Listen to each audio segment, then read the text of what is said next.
Yeah, ladies and gentlemen, we are here once again.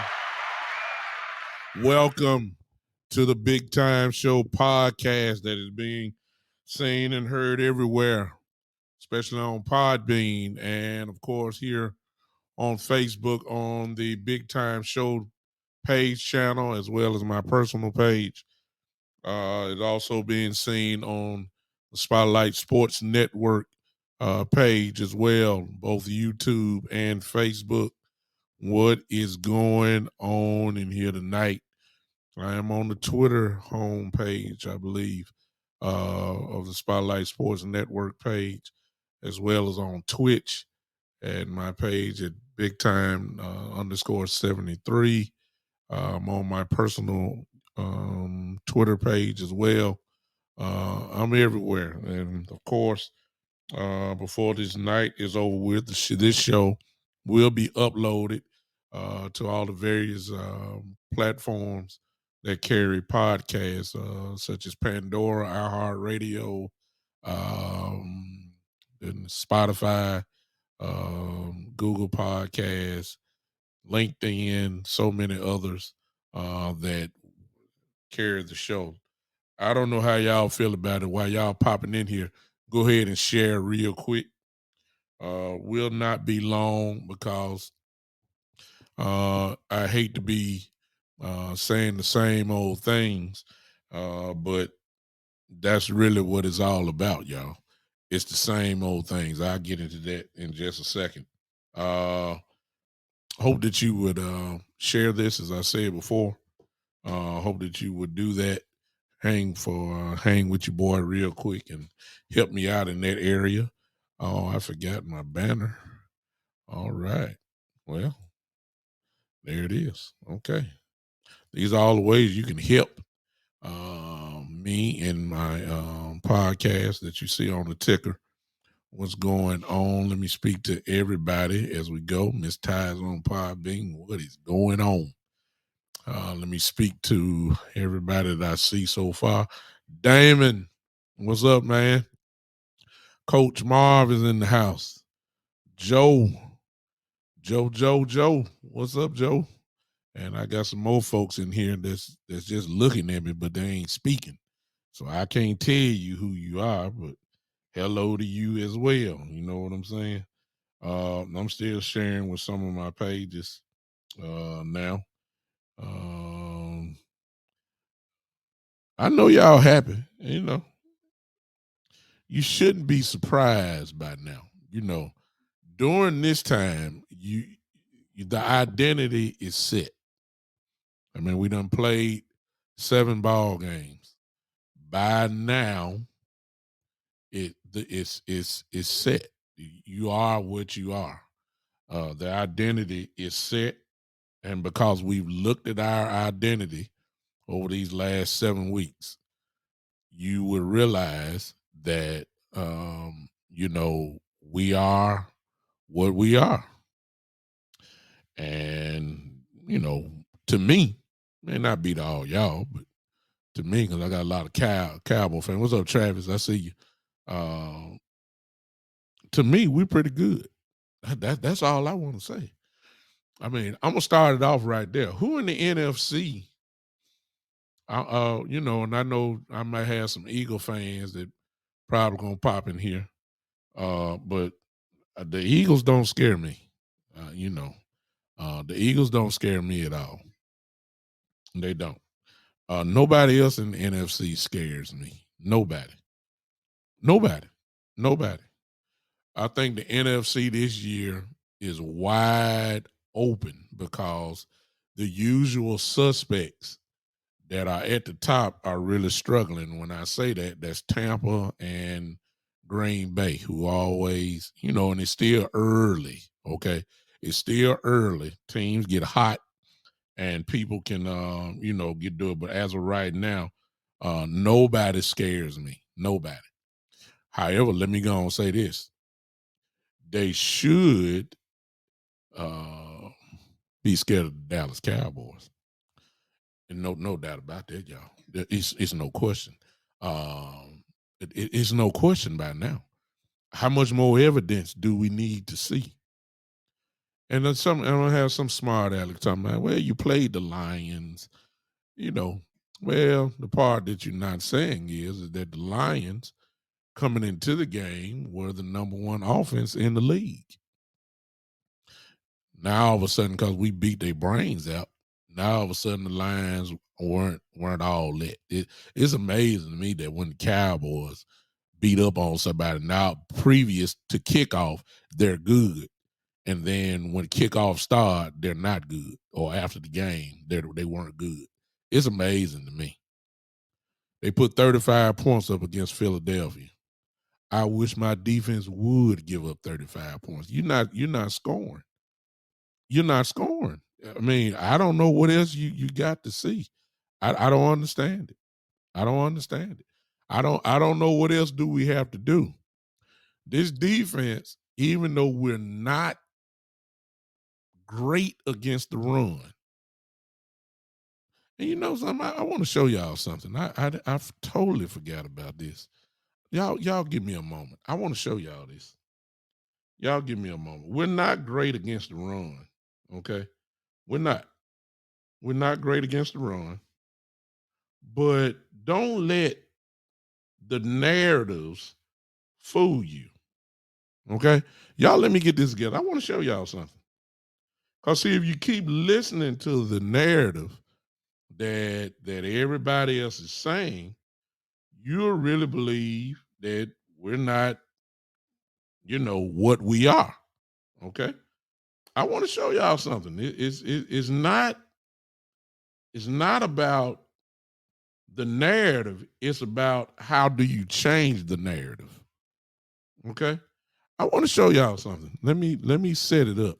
And I want y'all to read it because most of y'all, it's my job to come with some, some facts on my show. I call myself responsible and truthful at the same time. And I just want to show y'all this if I can get it. Okay. Yeah, that's what I need. Okay.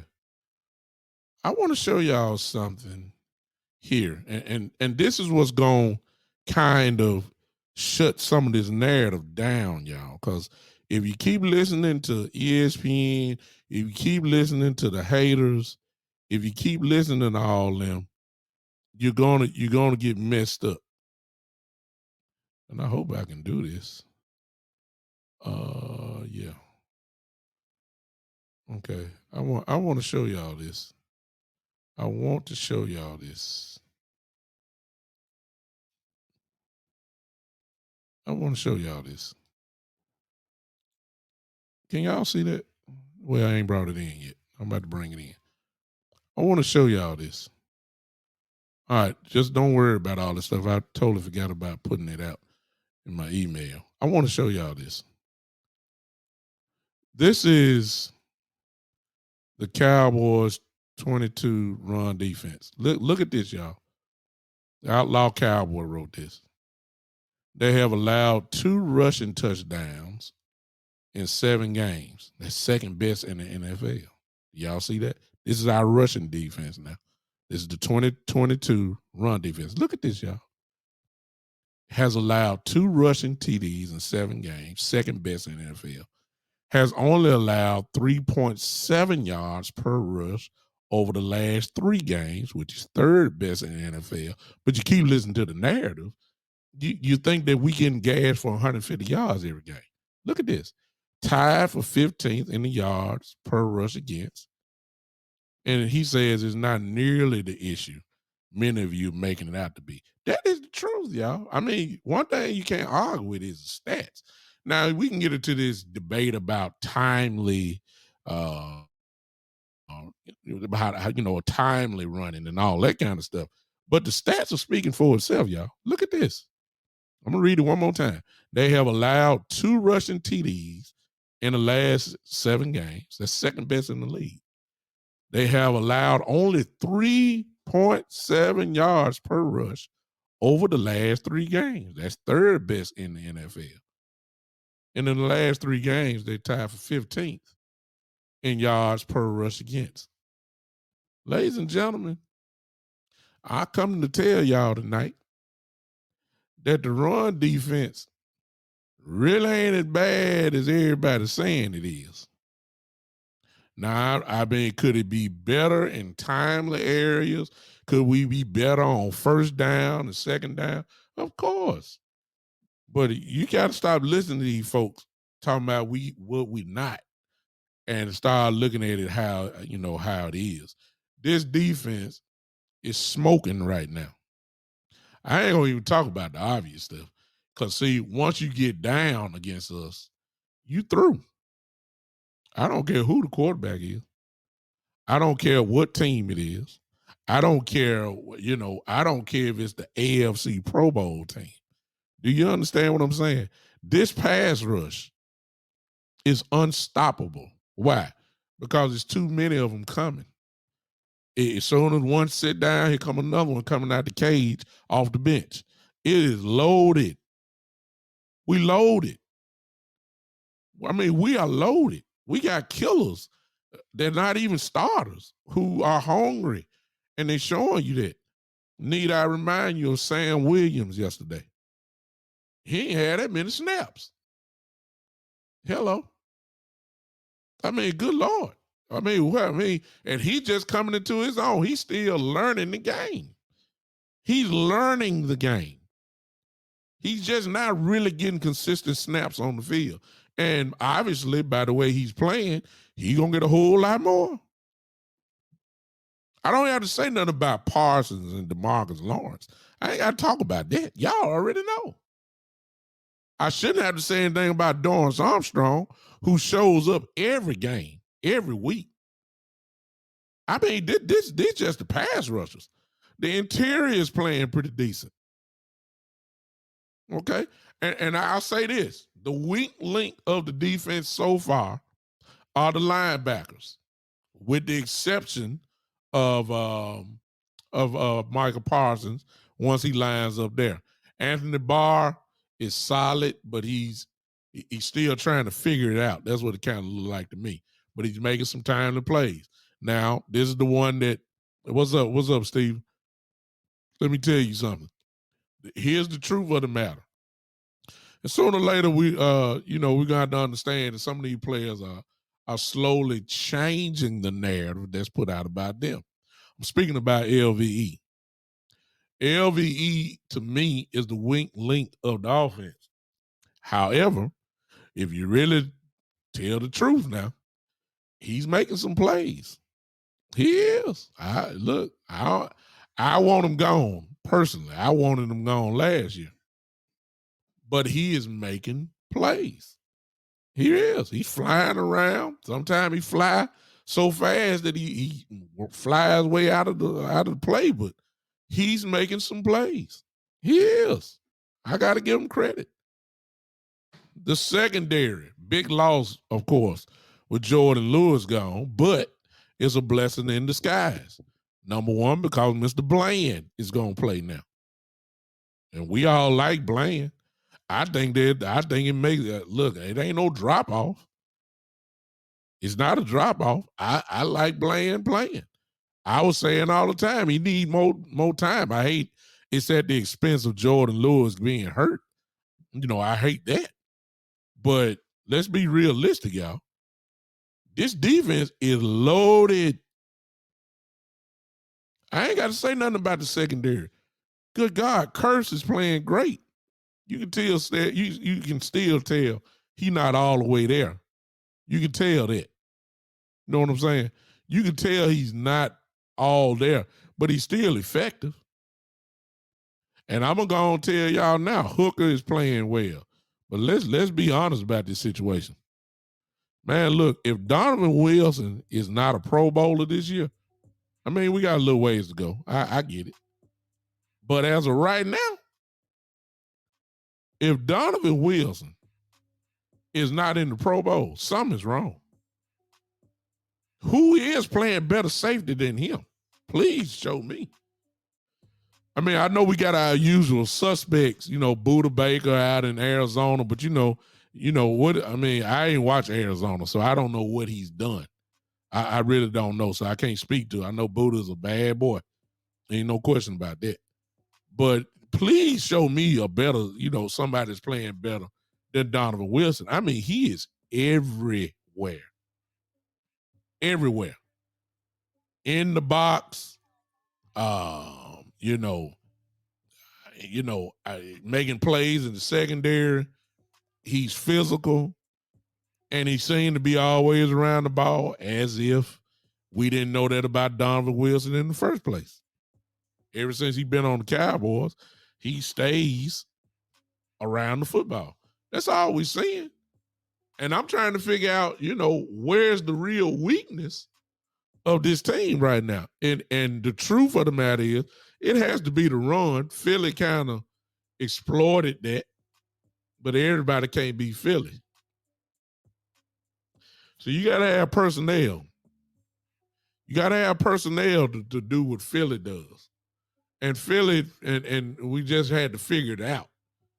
Once we came in that second half against Philly, we kind of locked in pretty good. So I'm really trying to figure out right now that you're not scoring a lot of points against this defense. Now you better try to stop us on offense, which right. I ain't got to the offensive side yet, but we're not explosive, but we can score. We're not explosive, y'all, but we can score. Oh, there's no question about that. Which is a condition to that, though. It is a condition to us scoring. And y'all already know what that is. Y'all already know. Because y'all know me. And y'all already know I'm coming. You know who I'm fit to talk about in a minute. You know who I'm fit to talk about. You know I'm fit to talk about him.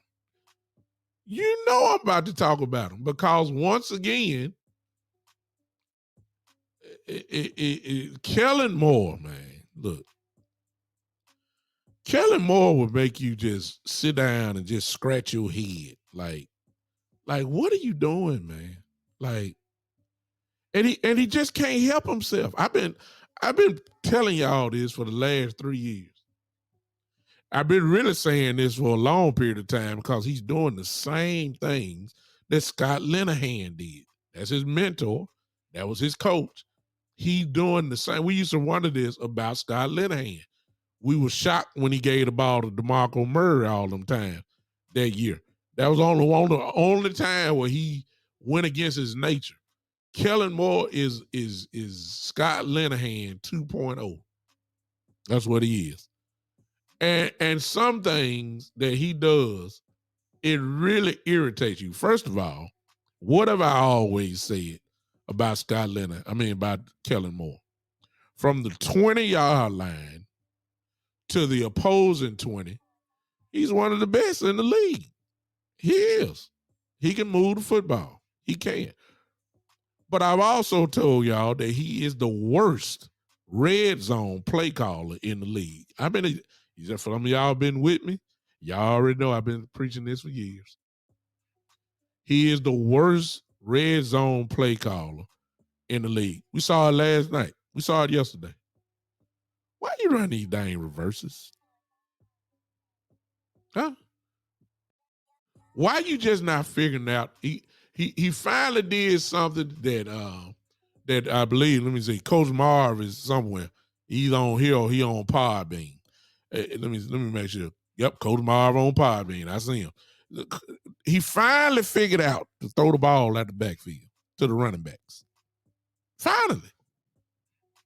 You want to see how effective Pollard can be? Throw it to him out the backfield. Y'all saw that. You need to see it more often, though. It just makes no sense. I don't understand.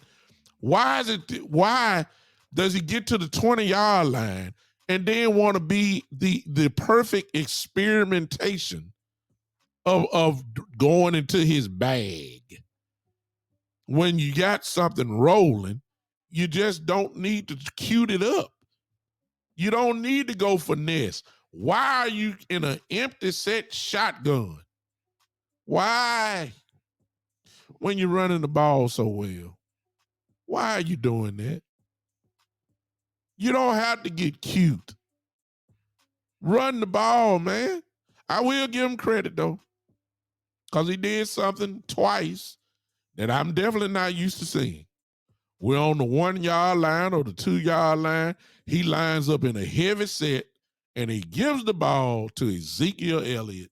And he got 2 touchdowns out of it. It don't sound like it's too hard to understand, but for this guy, it's shocking to see him line up at the goal line in a heavy set and say, we're going to run right up the middle. We're going to give it to Zeke. He should be able to get 2 yards.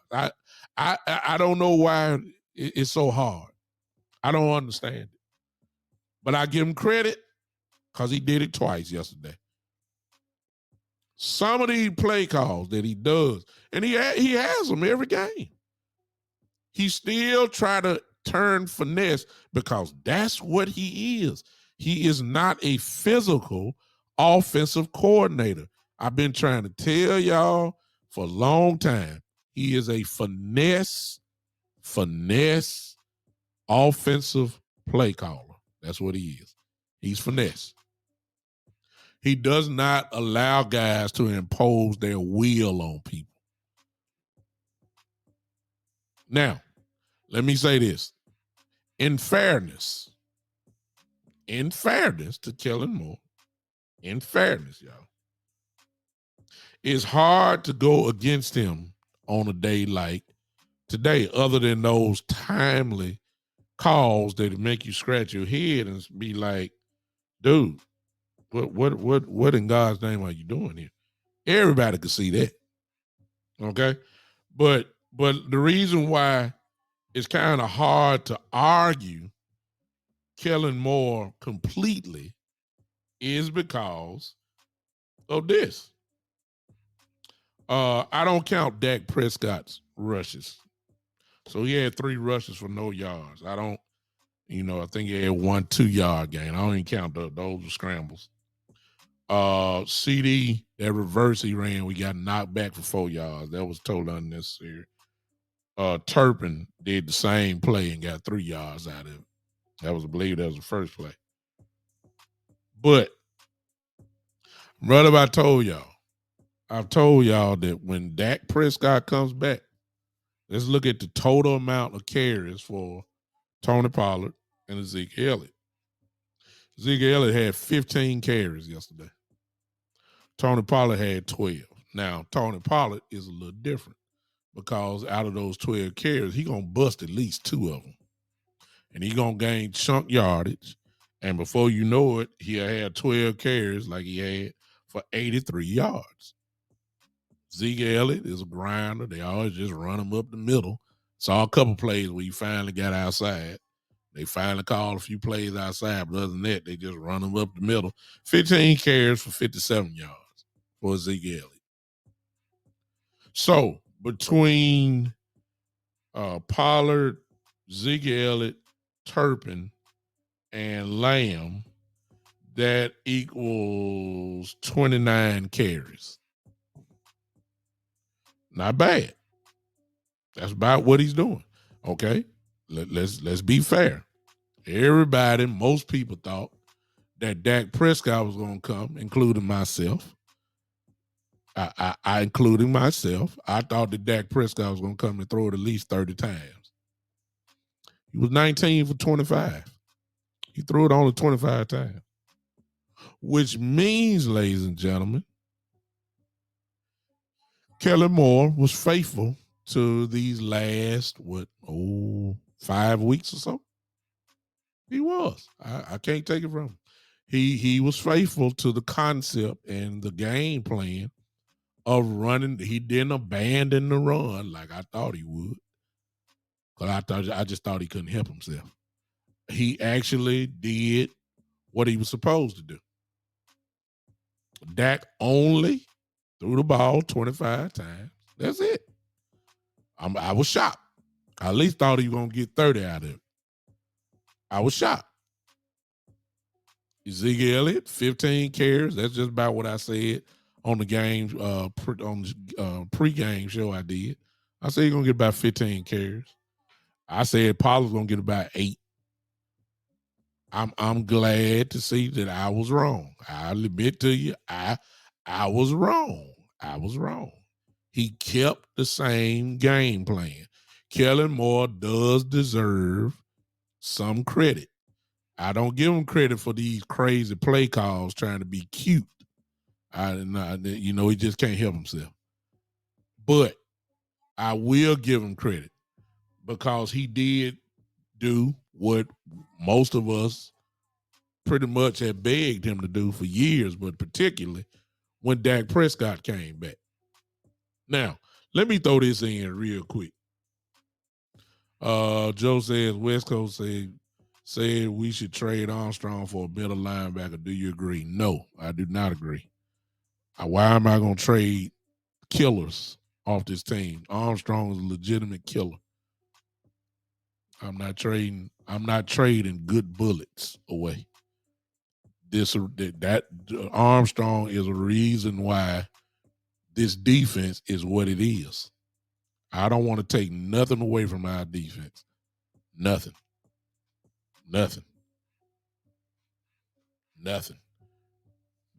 Dorrance Armstrong is a killer. I'm not trading away one of our obvious weapons just to go get a middle linebacker who you getting? Come on. Who are you getting? Who? If you're telling me Roquan Smith who's playing tonight, like everybody else saying, we might have to sit down and talk. But I'm kind of skeptical on that.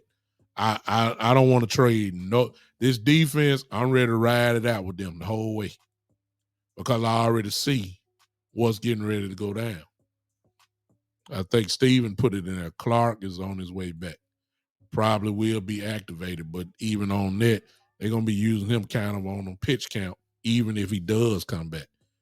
He'll be starting special teams. They're moving him around and move him in, but it ain't like he started the whole play. See, you start talking about trading the Dorrance Armstrong. What are you getting in return? I could care less about picks. You see what I'm saying? See, the Cowboys love picks. They love that. But I personally, I don't care for it. If I got to trade away one of my good bullets, and Dorrance Armstrong away, I got to be getting another bullet in return. That's just me. So in other words, I wouldn't even entertain it, period. Bruce says, I think we should make a trade for a wide receiver, if anything. Nah, I don't think so. See, this the part. And thank you, Bruce. This leads straight into this portion of the show for all the Dak haters. You see, I saw all of this yap today about Dak Prescott not doing this, not doing that. But these are the same folks that said he need to come back and play like Cooper Rush. Okay. Although he's better than Cooper Rush. Let's look at the stats again, since that's what y'all said. Dak Prescott only had 19 of 25 for 207 yards. Had one touchdown. That sound like Cooper Rush numbers to me, right? Huh? What else do y'all want? Come on. What? See the goalposts keep changing when Dak in there. You ask for him to play just like Cooper Rush. That's what Cooper Rush was averaging. Right under the 100 yards, 102 yards. That he get 200 yards. Y'all want Dak to come straight in and throw for 350 and throw for 4 touchdowns. And y'all keep forgetting it's kind of hard to come back and play quarterback after you've been out a whole month. Y'all, come on now. Come on now. It's just so disrespectful. We won. They blew him out 24-6. Some of y'all saying we supposed to put 40 up on them. Boy, I mean, come on. Now when you running the ball, you don't. Time of possession. I don't understand. I understand it, but it's getting a little bit ridiculous now. It really is. It really is. It really is getting ridiculous with Dak. Folks really thought that Dak's supposed to come out here and throw for 400 yards, 3 touchdowns, no picks. I mean, if I'm not mistaken, what Dak Prescott QBR rating yesterday? 114. I mean, what else you want him to do? What, you want to be perfect? Listen to this, y'all. I don't know if y'all broke it down, but in the second half, Dak was 10 out of 11 for 102 yards, 1 touchdown. I guess y'all gonna say he should have went 11 for 11. Lord have mercy. Lord have mercy. I guess that's what y'all. I mean, I don't know what else you want. I mean, he went 10 for 11 in the second half because he kind of got settled. Huh? He got. I mean, what else do you want? 10 for 11, 1 touchdown. He missed 1 pass. Hello. What else do you want? Y'all get excited about the almost. Yeah, he threw some passes that he was just trying stuff out, or he didn't see. However way, stuff should have been intercepted, but it was not. Y'all want to act like they picked it off. They didn't pick it off. Y'all, I mean, hey, you heard what he said. He said he was testing, he was overconfident. He thought he can zip it in there. Hey, they didn't pick it off. Lead. I mean, I'm trying to figure out what else do. I mean, the goalposts keep moving. I mean, he play like Rush. Okay, he did that. There wasn't no problem in the game. Blowout. Ran the ball, played good defense. He only threw it 25 times with a controlled passing game, I may add. He really wasn't throwing down the field. He was throwing, pretty much short passes. He hit CeeDee Lamb on a crossing pattern. That pattern that he ran. That he ran, did a little run after the catch.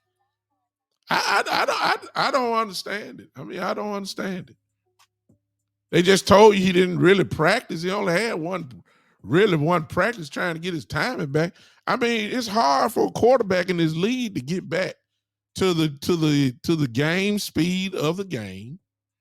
Is you just don't jump right back out there, y'all. This is not bad in 23. This is real life. This is real life. You don't miss a month of football, over a month of football, no matter how engaged you are in meetings, no matter how engaged you are in pregame, all that, in film study, it's a whole different animal when the live bullets start coming your way. And I just don't understand how everybody's holding him to the greatest of all time type standards when he missed a month. He's going to get better and better, ladies and gentlemen. He's going to get better and better. All Kellen Moore has to do is keep this same game plan going and play defense like we've been doing. That's all that got to happen. Cowboys are going to win a lot of games like this. They're going to win a lot of games like this, y'all. I don't know what that means, but they're going to win a whole lot of games playing like this. I don't care who it is. Your quarterback is in trouble playing against the Dallas Cowboys. Because sooner or later, we're going to make you play our game. And when you play our game, your quarterback is going to have 5 sacks, just like yesterday, Your quarterback is going to get hit. Your quarterback is going to get pressured.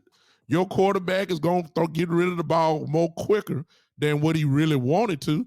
And Diggs going to catch another interception. It's not it's it's it's just, look, when y'all come on my show, I almost sound like a broken record, don't I? It's Kellen Moore. I told y'all Kellen Moore holds the key to the Dallas Cowboys offense as well as the defense and as well as the special teams. Speaking of that, let me put a pause there. It's not gonna be long, y'all. Turpin is there a better look? I'm sorry. Is there a better punt returner in the league right now? Seriously. He gonna bust one eventually. It's got to happen. It's gonna happen. He is a game changer, and I don't know why people keep kicking it to him. I don't see what This dude is lethal. He is. So when you're good defensively, great. We're elite. We have an elite defense. We have an elite defense. Then we have a pretty good special teams unit. I'm convinced, y'all, that if you can win 2 out of the 3 departments in a football game and dominate them, you're gonna win a whole lot of football games. Bones from the return game to the punt block game to having a Pro Bowl punter, we are dominant on special teams. We don't talk about that much because it ain't sexy. But we're dominant on special teams. Ain't nobody returning no kicks against us. We get down to that so fast, it's just unbelievable. And on a separate note, I'm just calling like I see it, y'all. Now, I've been around, and I don't know who else in here. I'm 49 years old. Coach Marv may be the only one that's in here that can talk about the 90s Cowboys and remember it. Some of y'all too young. Y'all just heard about it. Y'all don't remember it though. Y'all were children when the Cowboys were winning. Some of y'all was about 6 years old, when the Cowboys won, last one in 95. But a lot of us go back, we go back to the 70s. I'm going to tell y'all this because I've seen it. I don't remember except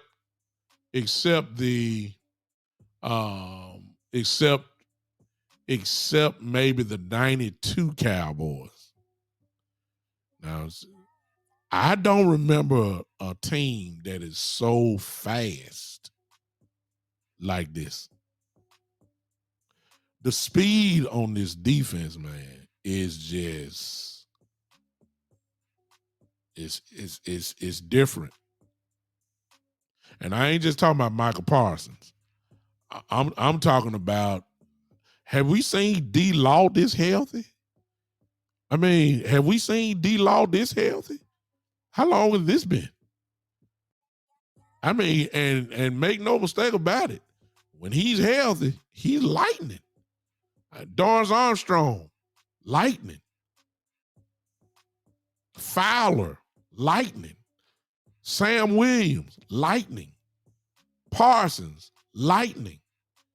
And we ain't got to Terrell Basham, who I hear may be traded as well. I read that today. I don't want them trading nobody off defense. I want every killer to get a shot. I want Basham. I want Basham right there. I want Basham playing. I want Armstrong playing. I want Gallup. I want all these killers to keep playing. We ain't been this deep since 92, where you got almost a whole second defense. We ain't been this deep. We weren't this deep in 95.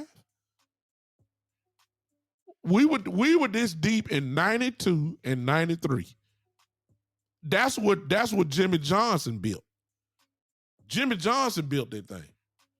Jimmy Johnson built that team off speed.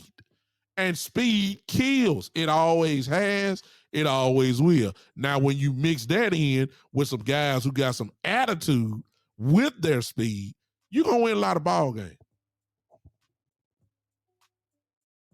I'm just telling y'all. I ain't making no predictions. I'm just telling y'all it's going to be, it's going to have to take something to really beat us. I don't think the Cowboys are going to go undefeated the rest of the way. I don't think so. But I don't see them lose too many.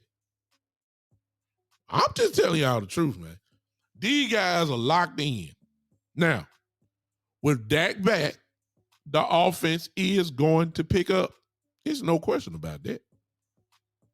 Some of the plays, I know y'all Cooper Rush fans. I'm a Rush fan too. Good. But I'm also a Dak Prescott fan. A lot of plays that Rush could not make, Dak will. You saw that starting off. Cooper Rush is a traditional backup, not the backup quarterback. I want to say that. He's a traditional drop back quarterback. 3-step drop, 5-step drop, sometimes 7-step drop. He's not a bootleg, get out on the edges type quarterback. He's not. Dak Prescott is. You saw that starting off yesterday. Do y'all understand how dangerous that is? How dangerous that can be? Dak can do that. That's what you saw yesterday. Okay. I don't know what this hate for, but I know why, but I ain't gonna even say that because y'all know y'all get me in trouble. Y'all have me off Facebook. What's up, Glenn? I see you on Podbean. It's unbelievable the hate toward Dak, but while you hating and thinking that Cooper Rush need to play and all that kind of stuff, please understand Dak did exactly. He said it himself. He said he learned. He learned. He learned. Now, here's the thing that we don't know. We don't know because we had to go on the field to hear that.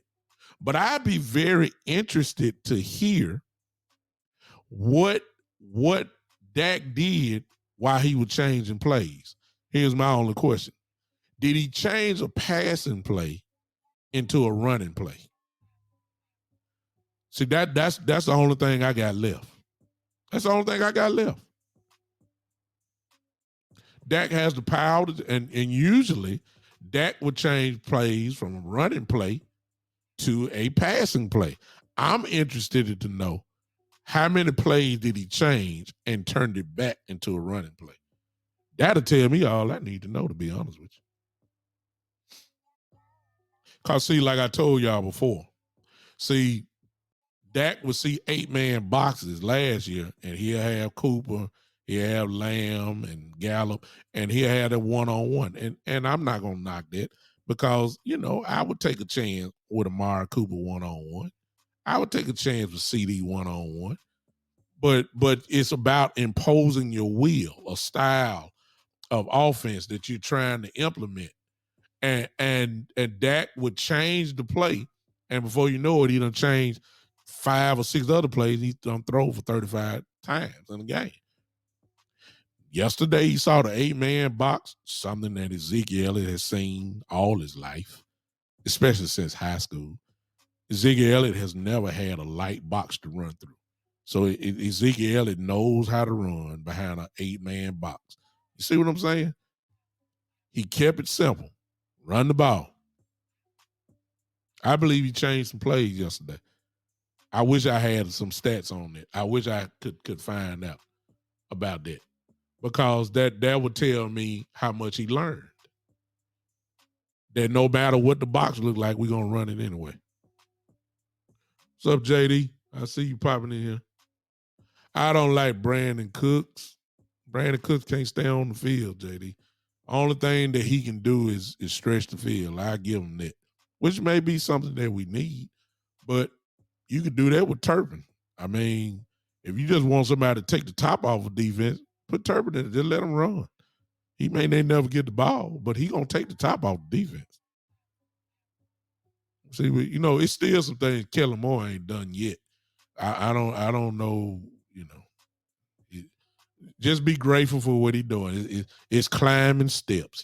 He's climbing steps. Okay. Yeah. Stephen White, who's a fan of Cooper Rush. And my favorite band is Rush. My favorite number is 10. My team is Dallas. Cooper was fourth on the chart and got the bag up job. I got my first jersey last year. 10 Rush. He's our Rudy. Well, he's earned the right to where we're comfortable if he ever gets back in. But as long as Dak Prescott is healthy, you won't see him. It's just that simple. Bruce, I like Jerry Jeudy because he's a Dak type receiver. I've always said Dak needs route runners for his receivers. He don't need to go one-on-one jump ball type receiver. That's why him and Dez struggle a little bit. This is not. He needs guys. He needs a Amari Cooper type. Jared Jeudy is one of those type of dudes, but Jared Jeudy can't stay healthy either. That's why he'll be cheap, Bruce, because he can't stay healthy. He can't.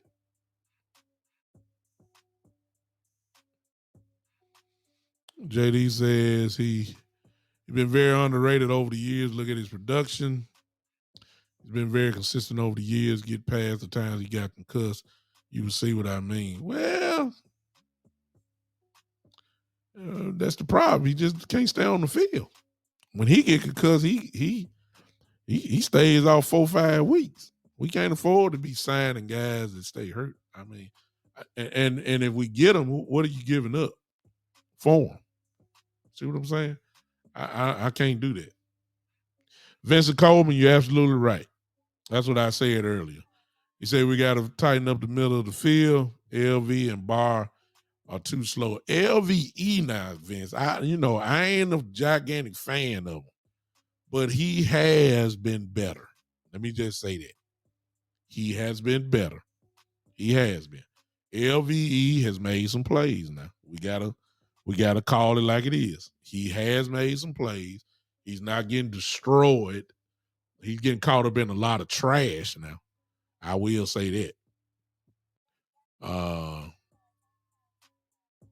He has been, he's been better. He was not the disaster that he was last year. LVE he's been around the football. He had a good game yesterday. We got to be fair. We got to be fair. Can we be better? Of course. But he ain't been trash. Not complete trash. Let me put it that way. What'd you say, Steven? But Dak can carry a team. Rush can manage the team with a cool head. I don't know. His last game, he had a bad game, but previous to that, he was pretty cool. I'll give you that. We can't dismiss what he did against Philadelphia, though. Gotta be fair. He threw 3 picks. That's not good. It's not good. Coach Bree Love, the tackles are the first line of run defense, and the double team is causing us to give up too much on the ground. Now, I got coaches in here now, and so yeah. Coach Bree Love saying we give them too much on the ground because of the double teams that are there. Well,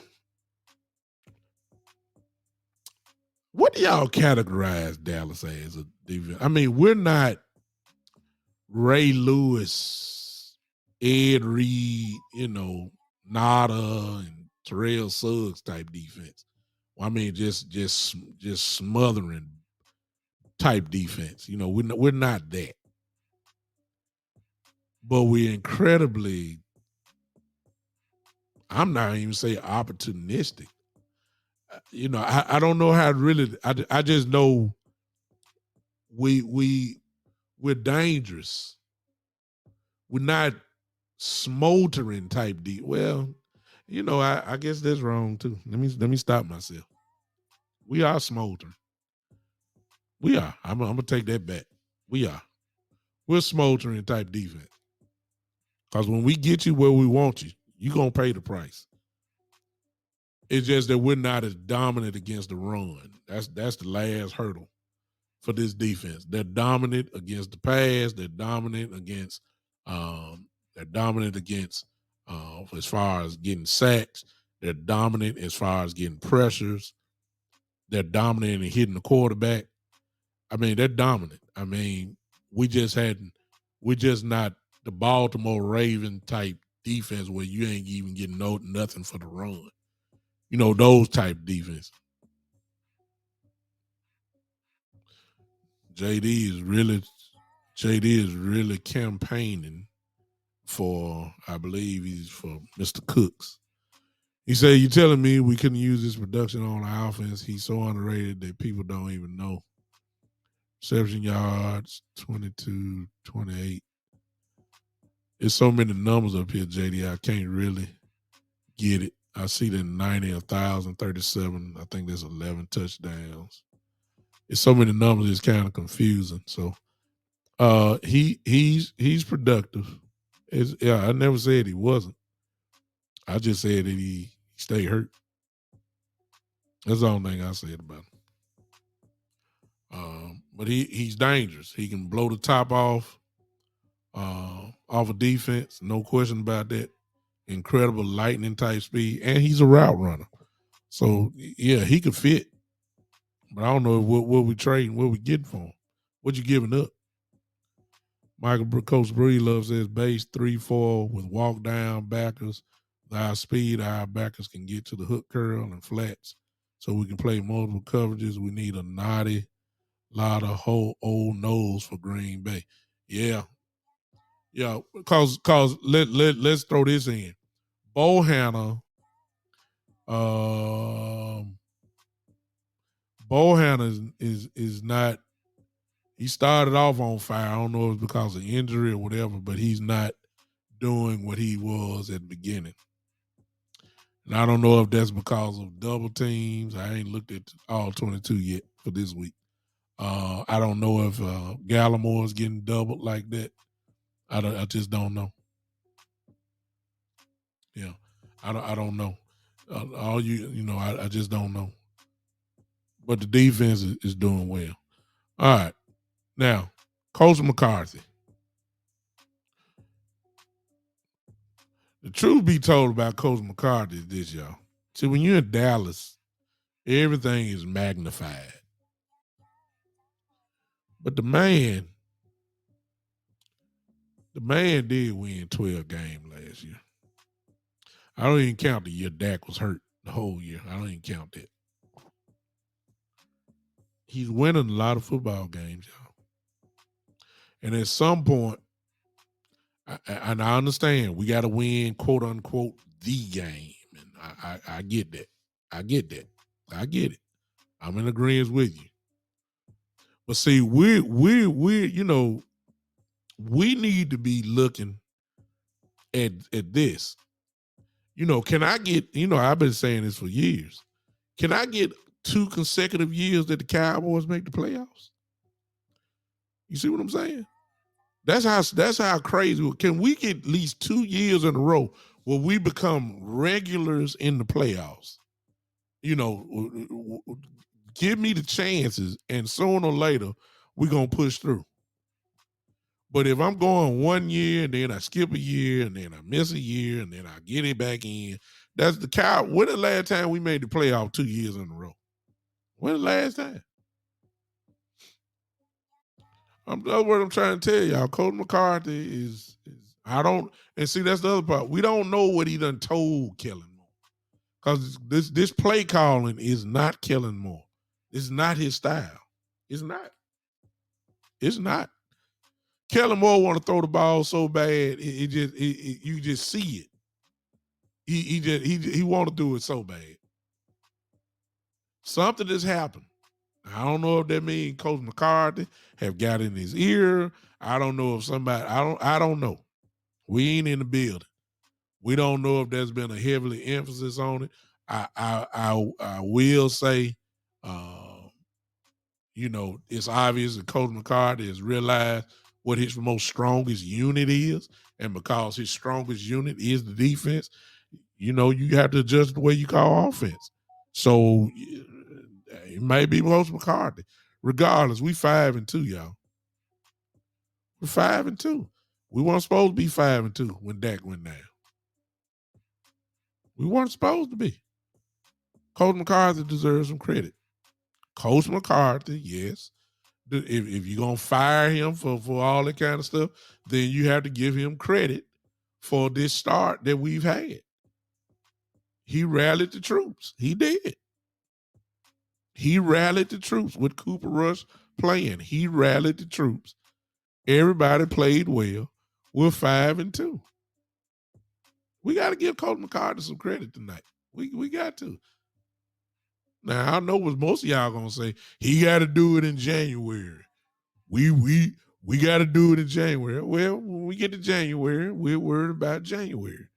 Right now, I'm worried about these Chicago Bears that I'm looking at on TV right now, and I'm just doing a little scouting. I'm looking. That's all I'm worried about. I ain't worried about Christmas Eve with Philadelphia. I ain't worried about Green Bay in a few weeks in Green Bay. I ain't worried about Minnesota after that. I ain't worried about that. I'm worried about Chicago Bears and how we gonna stomp a mud hole in them. They run the ball a whole lot, like I'm looking at some of y'all looking at it right now. They run the ball a lot. They got a dangerous quarterback that love to run the ball. He ain't seen no defense like ours. And hey, we gonna punish him too. Oh, there's no question. I started talking about Chicago on Saturday. I'm just looking right now. I'm just looking. I'm just looking. I'm just looking. Now, if you want to take a negative, y'all, and I'm not saying it's a negative, it's called growing pains. Tyler Smith, I promise y'all, by Thanksgiving, Tyler Smith is gonna be so good that you guys are gonna be forgetting about how he's getting beat, by these speed guys. Because Hutchinson yesterday destroyed both of our tackles. Hutchinson destroyed Steele and he destroyed Tyler Smith. He's growing. He settled down in the second half, though. The one thing about the kid, he may get beat a few times, but after that, he settles down. And you don't hear that person's name no more. You see what I'm saying? He settled down in that second half. Y'all need to look at I saw him knocking folks backwards. That's why I'm going to look at the all 22 so I can look at him and see exactly what he did. Because he was punishing people. I'm telling y'all before Thanksgiving, when it's over, what's up, Greg? When Thanksgiving come, Vincent said, and this is a real good question. Vincent said, do we leave him at tackle, though? Without space, I see him crushing. I ain't for changing stuff up, y'all. I'm sorry, Glenn. Stinking Dad, I'm sorry. I ain't see all your comments here. Cowboys centric, but rarely you find yelling. Mid-card defense not top acceptable. Okay. Was a run dominating an age of NFL sentiment to run game secondary. Good points, Glenn. Good points. JD just trying to sign anybody. JD says wouldn't hurt to look into renting Sue the rest of the year to show up our run day. Now that one there, I would do, but that's all depending on how much fire does Sue have left. Like, does he want to play? Everybody, does he want to play? See, if you don't want to play, you don't need to come out. I don't know if he's ready to go, or I don't know, but he would surely help. I would like that. I would love getting Sue. Now here's the dilemma. Everybody talking about Tyron Smith coming back, and if the kid is playing well, what you going? I mean, what you? What you gonna move him down for? Because you can't take him out the field. I mean, if tired, if and you know how the Cowboys are loyal.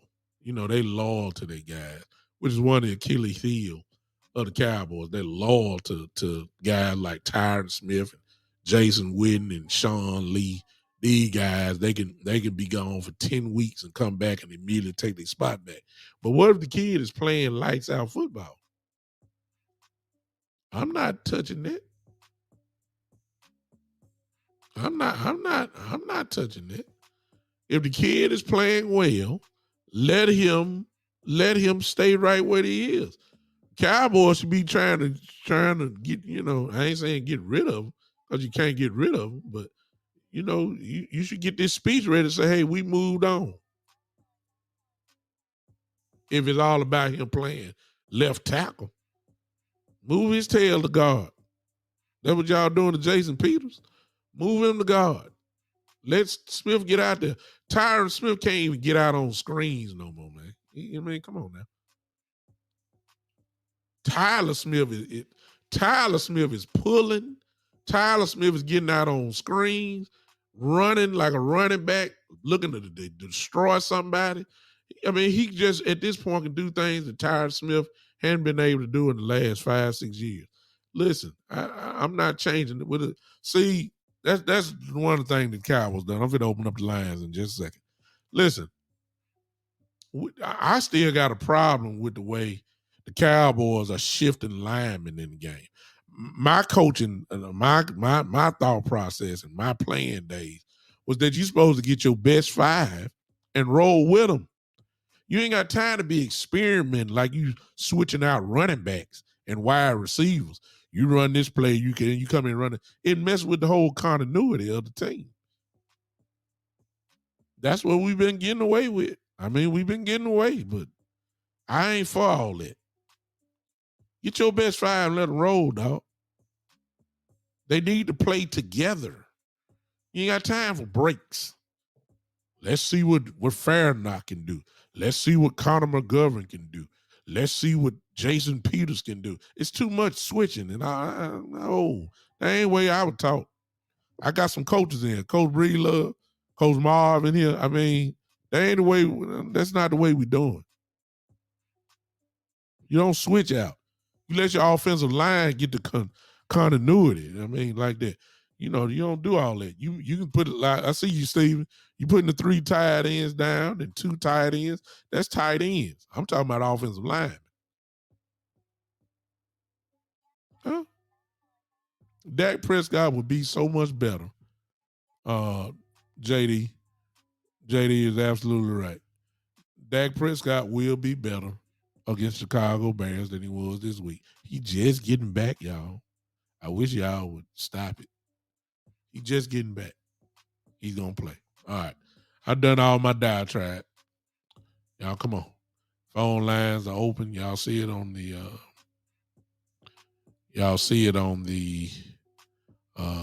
screen there. Podbean is there. Podbean, you know what to do. I just get Coach Marv is just there. All right, let's see what's going on. I think I got the one and only Coach Marv in the house. What's going on, Big? There he is. All right, what's going on, Big Show? I can. Hey, I got as usual, man. Your commentary was spot on, man, and I want to speak about a couple of issues. Run game. Mm-hmm. Okay, I've been, I look at tape. I look at our run game. I was concerned about our run game. Well, I had to evaluate and go through our run game, and then I had to evaluate what type of defense we have. As my evaluation, I see that Quinn plays a lot with our speed. We do a lot of slant. We do a lot of slants. Very rarely we take on we're not a 2-gap type team. And what I mean by 2-gap, we very, very rarely take guys on head up and shed and work right or left. Um, we do a lot of stunts in our pass rush as well as in our run game, um, which sometimes gets us out of place, and Mm-hmm. sometimes our players sometimes get a little bit more of taking sides and trying to work the speed.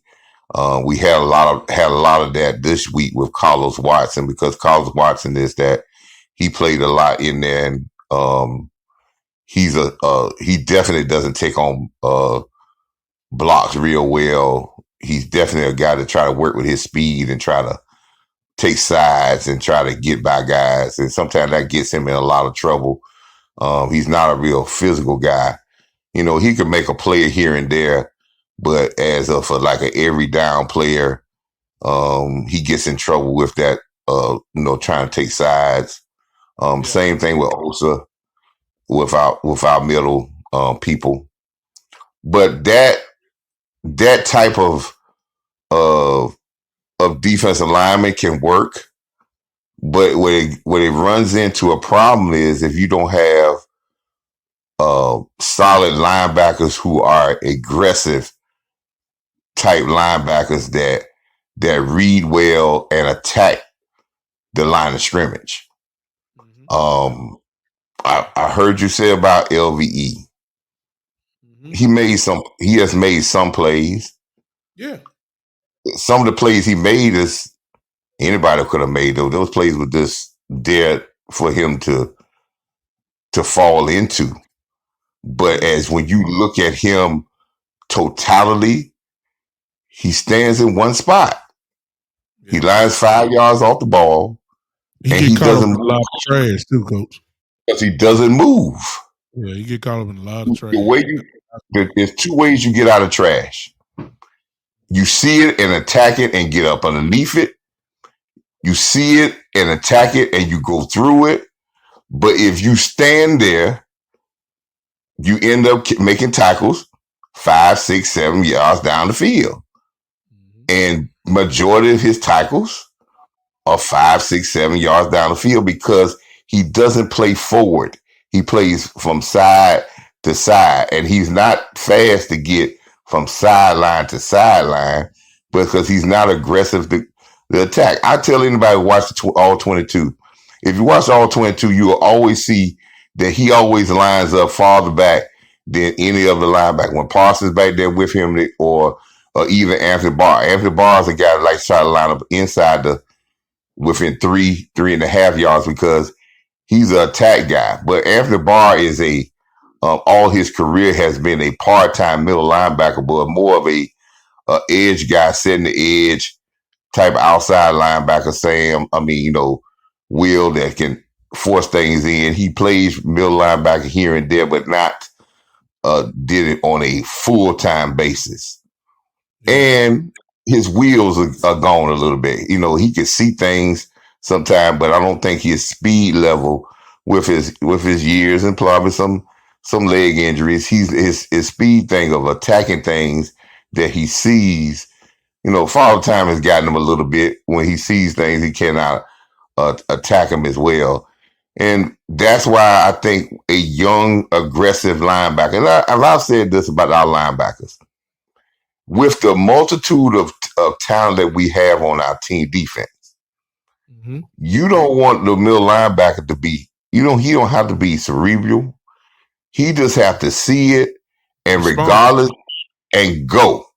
Mm-hmm. Because if he doesn't get there, he's going to disrupt it enough because of our speed. We're going to be able to get off blocks and we're going to corral it because we got speed to get off blocks when sometimes we're out of position.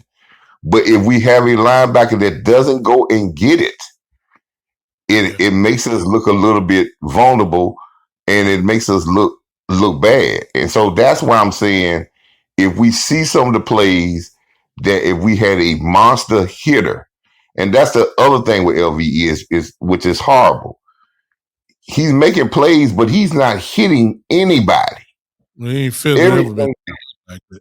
Yeah, and that is one of the that's what that gets me so perplexed because that is the one of the mantras of this defense of being physical and tackling and being physical with the tackling. And he's one of the softest tackling guys that I have ever seen at 6'4", 230 pounds. But that's my thing with him. And I think that the run game is gonna be good, but it can get better. I hear you what you say about Soup, but again, a linebackers and defensive line work hand in hand. That's what makes good run teams. Great linemen that don't get pushed back but hold up two blocks and have linebackers that attack the line of scrimmage, so you cannot combo. If you hold that block just a tad 1/2 a second too late, the middle linebacker has read it and he's gotten up underneath and made the play. But with LVE and with Bar his slowness, if you don't, you can hold it a second and more than a second because he hadn't moved. So he, like you say, get caught in the trash because he's not seeing it, diagnosing it, and going. That's the only reason why he's getting caught in the trash, because he's reacting. Both of them are reacting too slow. Yeah. So that's my point on LVE. Going into the game yesterday, I wanted to point out thing. I think you may have heard us on the live show that I did with Boss Cowboy, doing every game. I have not been on Anthony Brown all year. But Anthony Brown yesterday, game performance was horrible. And I'm going to tell you why I say that. See, a lot of people look at defensive backs and the first thing they come in and say, well, man, how many balls they caught on. I take it from two coaches in the art of coaching that they taught, and when I was coaching, I said the same thing or like the same thing. But they said the first thing they look at a defensive back, Bill Belichick and Nick Saban, if he could tackle. Mm-hmm. And Anthony Brown's tackling yesterday was horrible. Yeah. And I'm not one of those guys that look at one play and say, okay, you look horrible in one play, then I say, well, I judge you for the rest of the game. I'm talking about on 5 or 6 occasions where his attacking the ball carrier and making a tackle was horrible. And I say that because of this, with a defensive back big show. You're not going to stop guys from catching footballs on you all day. There is no defensive back in the NFL that's going to stop a slant or a well-timed route if the quarterback is on time with the ball and you playing defense and he gets the ball in the right spot. You're not going to stop the catch. If somebody said that the defense back's going to stop catches like that, they're lying. You're not going to stop the catch. But when you have run support, or there is a short pass in front of you, or they're attacking you with little flares with the running back, or they're attacking the outside perimeter and they're coming to the weak side and you got run support. That's just you and that guy, and you have to attack it and slow it down. You cannot whiff on it because that gives up 4 or 5 extra yards. Yeah. And sometimes, as in the Philadelphia game, our poor tackling on the perimeter gave up a touchdown. Yeah. So those are the things that I look at, and when I see it 3 or 4 or 5 times where it looks like you nursing an injury because you're diving at guys' legs and you're diving at guys that are receivers or running backs, that tells me you're not playing physical. And when you're not playing physical, that can be a liability because now what teams going to start doing, and I can see the next team come out and they're just going to start throwing hitches out there and see if you could tackle us out there. And if you can't tackle us, those could turn into 6 quickly. So that's one of the things that I really think that our tackling from Anthony Brown was bad. Again, Curse, you're right about Curse. Curse is playing okay, not playing nowhere near what he was before. But I think the knee injury, he's still trying to come off that knee injury. He looked a little heavy to me because he probably kept a lot more weight because he knew he was going to be playing up and closer to the line of scrimmage. They really attacked him yesterday with the tight end because it seemed like he was a little bit unsure with a lot of these routes, and they kind of attacked him. And I hope he understands that and work on that where we can get him better at the tight end coverage because teams are searching to try to find out what's going on with his defense. And the last thing with the defense, and I'm gonna get a couple things about offense, but the last thing with the defense, Ooh. our depth is our saving grace with our defense. And I'm saying our defense is great, is very good if we get teams into what we want and we get them into playing into our hands. But I think our depth is our saving grace because of the fact our offense has not been efficient enough to get time possession. 6 games, we have lost time possession game. We're averaging time possession for the team is averaging 31 to almost 32 minutes of ball control against us. That's not because our third down defense is bad. Our third down defense is one of the tops in the league. It's because our offense time possession and consistently getting first downs has allowed our defense to be on the field. And I believe a lot of our questions, maybe with our run game, as well as our defensive breakdowns, is that our rotations on defense are more because Quinn knows at this particular time he cannot allow certain people to stay on the field on that maybe might be better at certain things because he understands that we're going to be on the field for 30, 31 minutes, and he has to try to keep them fresh. So it's our defense is going to get even better with the more efficient of our offense being able to control the time possession. If we control the ball 32 minutes a game, you're going to see a defense that's epic. But if we don't, that's going to hurt us. Now with the offense, Big Show, you're so right. I mean, Kellen did get a little bit better with the play call, and some things that I'm still perplexed with. I've been screaming for this, not the last couple of weeks. I've been screaming about throwing the ball to the flats and doing drop off passes to the running backs in the flats, Ezekiel Elliott and Tony Pollard, probably since week 1, probably going in back to training camp. Because I understand that is a very good way to alleviate some of the receiver problems we have, as well as changing coverages because you'll make teams now have to respect the flats and the running backs on their one-on-one, and you will have to corral those guys, and you'll get very nervous of putting one-on-one guy out there. And it has not, I think the only time we have thrown to the backs is that, except for that one play we threw to Tony Pollard, which got 20 yards down the goal line. And we threw one in Washington game. We threw the ball the first play to Ezekiel Elliott. He got 35 yards. Mm-hmm. And it's not a planned play. Sometimes you have to make it a planned play that you snap the ball, sneak the running back out, look down the field, and you automatically know you're going to drop the ball off to the running back. And that way, that would leave it. Plus, that would give us first downs. It would keep us in front of the chains. But I think with this team, I think we need to give kudos to one other team that's really one team on this Cowboy team that has really kept us in the games and has dominated this year. Our special teams has been outstanding. Not about it. Our punt return, our kickoff coverage, our field goal unit. We have blocked the field goal. We have blocked punts. We have had great returns. Our special teams has helped this team greatly.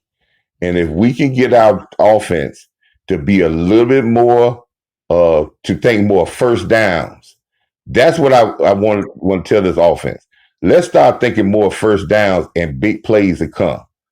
That's why I always tell people, think first downs, right? Big plays come. I remember I had coached a little baseball one time, and I used to tell guys when they were playing baseball, I said, listen, think line drive first and home runs will come. Think like in basketball, think about scoring first and then the threes and all that'll come. Same thing with this offense. Let's get first downs, and then with this offensive line, it'll start making teams press, and big plays will come. But Cowboy fans, we got a good football team. And do we really want to be playing at ultimate level right now? Yes, we want to have these questions right now.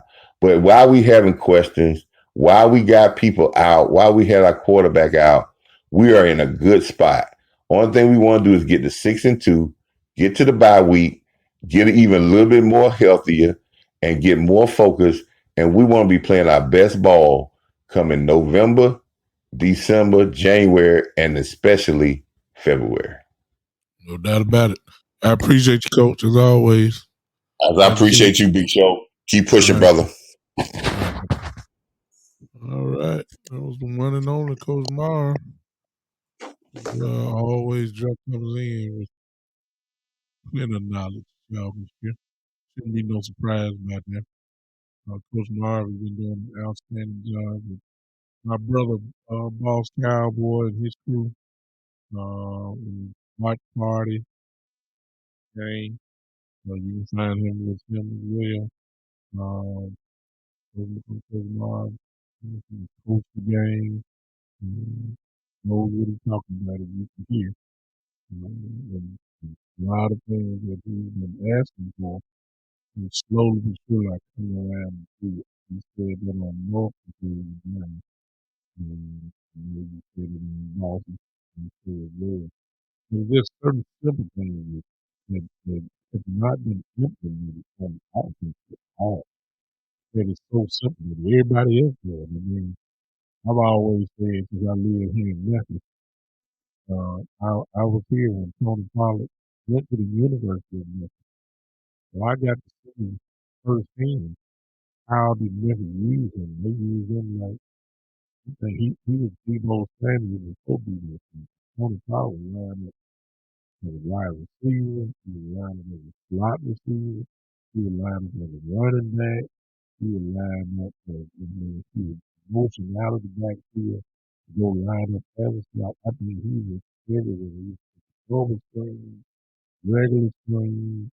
He was using like a method. He motioned out of one on one with the linebacker in the slot. Now we have to clear you have to nothing light him up.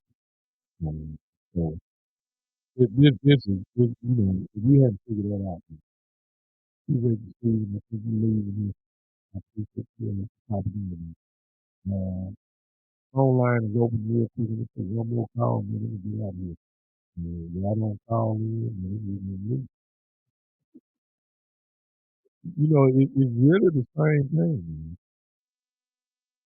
How much does Kellen Moore stay committed to the running game? It, it's following the same footsteps as last year. Lost the Tampa last year, no, ran over by 6 this year, we lost the Tampa again. Guess what? We lost the Philly, but we running games off. It's the same for me. Here is the same thing. Last year they say we run the ball down people's throats. Guess what? We're doing this. And then all of a sudden you got an amnesia to you.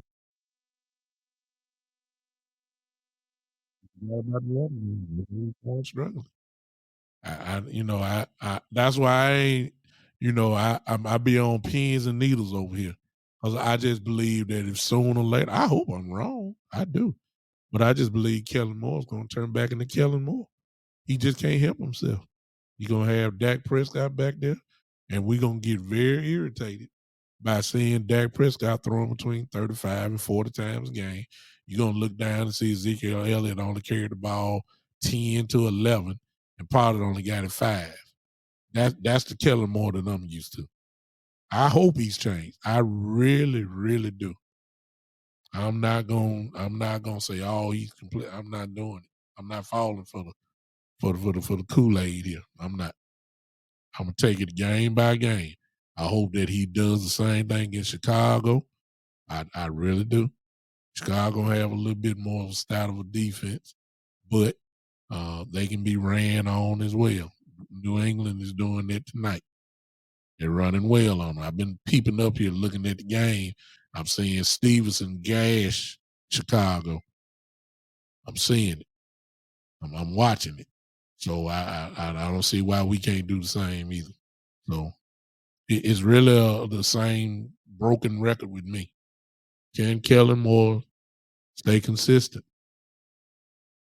Can he do that? Right? That's my only question. If he does, we're gonna win a lot of football games. We are. Time of possession is big. Yesterday we didn't have that many 3-and-outs, so except those first couple drives. We can't afford 3-and-outs like we did against Philadelphia. And expect my defense to stay number one energized because they're on the field for so long. Of course they're gonna get scored on then. Are they tired? We gotta sustain drives. That's what we have to do. We have to sustain drives. Kellen Moore is at the heart of that by his play calling. That's my only question, y'all. It's the same question I'm gonna have Saturday when y'all see me again. I'm gonna have the same question. Can Kellen Moore stay consistent and committed to running the football, because everything else is gonna work off of that. All the play action game, all the one-on-ones, you ain't got necessarily to run on first down. I'm not saying you're supposed to not let Dak throw, but if they line up in an 8-man box, don't pull the thing out. You can pass it. I trust Dak in that situation. If he got one-on-one, I expect Lamb to beat some folks. I expect Lamb to beat people.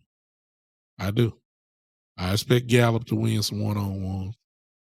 I do. And Noah Brown, other than the fumble this week, Noah Brown has been solid this whole season.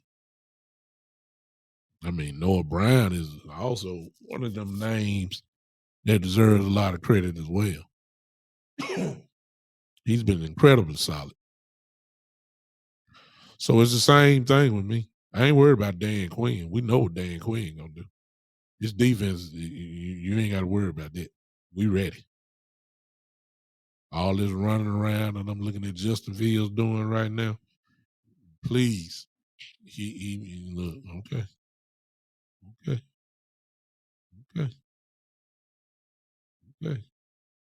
Justin Fields like to run the ball, huh? Okay, we'll see. Ladies and gentlemen, I appreciate all y'all. Y'all see how y'all can keep how you contribute to the show. It's all there for you. These are the channels that you see on the ticker that you can follow. If you're not following me on my YouTube channel, which is the channel that I'm really trying to bring up, I will hope that you will subscribe to that. It is the Big Time Show on YouTube. If you don't mind, you do me a favor and go to that and just subscribe. It won't cost you nothing. Turn on those bells. Turn on that bell there, that you'll get me, give you notification when I go live. That way, if you want to watch me on YouTube, you can do that as well. But if you don't mind, if you're not following me on YouTube, I would appreciate it so much if you did that. Other ways that you can support the podcast is right there on the ticker. There the Cash App is.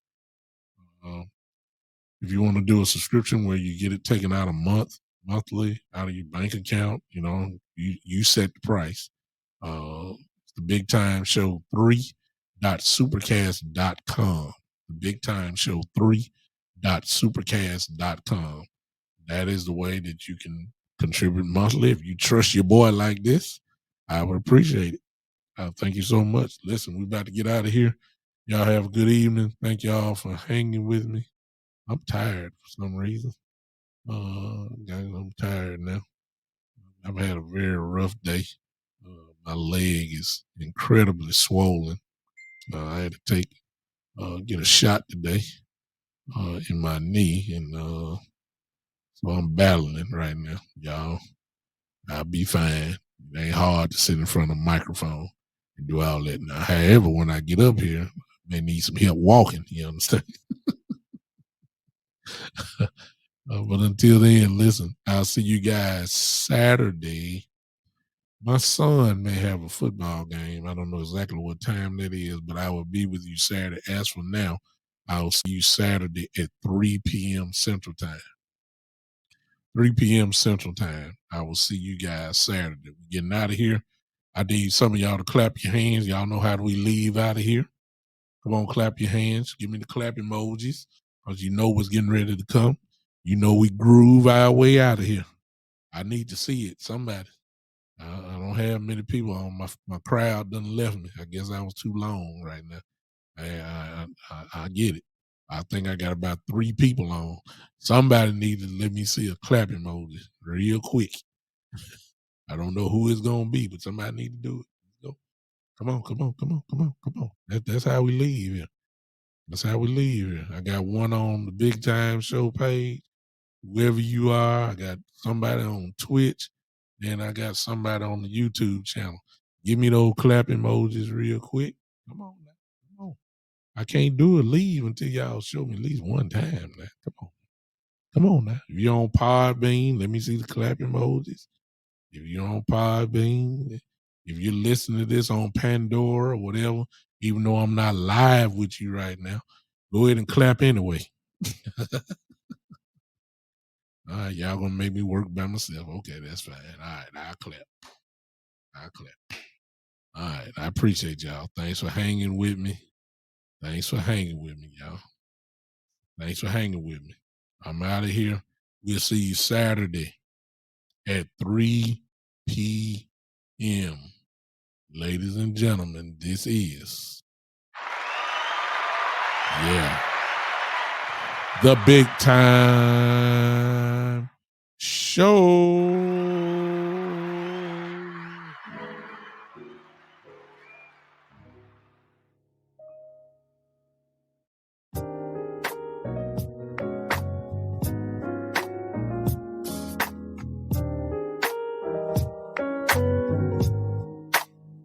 Yeah.